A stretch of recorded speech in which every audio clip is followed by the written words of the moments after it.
మేము ప్రజల్లోకి వెళ్ళినప్పుడు వాళ్ళు ఆ భావాలను మాకు వ్యక్తం చేసినారు. వాళ్ళ పట్ల విధేయతతో పనిచేస్తామని ఈ సందర్భంగా తెలియజేస్తున్నాము.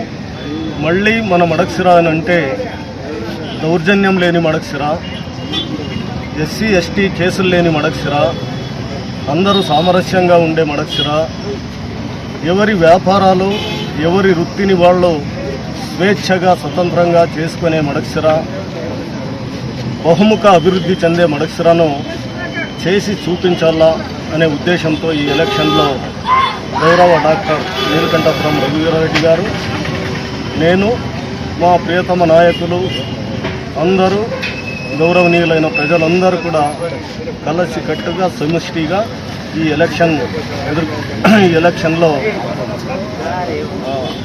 పని చేస్తున్నాము. ప్రజల ముందుకు ఆల్రెడీ వెళ్ళినాము. ప్రజల ముందుకు వెళ్ళడం అనేది 4 నెలల క్రితమే మొదలైంది. అది కొనసాగుతూ ఉంది.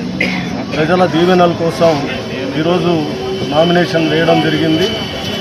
ఓటు అనేది ఒక బలమైన ఆయుధం.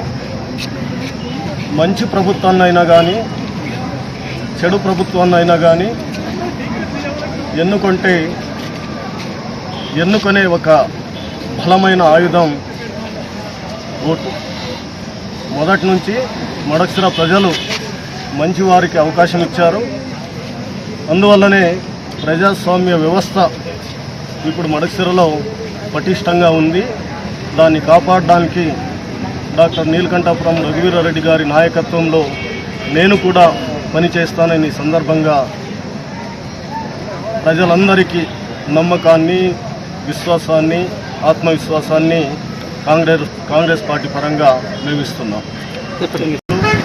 ప్రత్యేకించి మనం చేసిన అభివృద్ధి పట్ల ప్రతిపక్షాలు కూడా ఆకర్షితమైనాయి. ఖచ్చితంగా మంచి మెజారిటీతో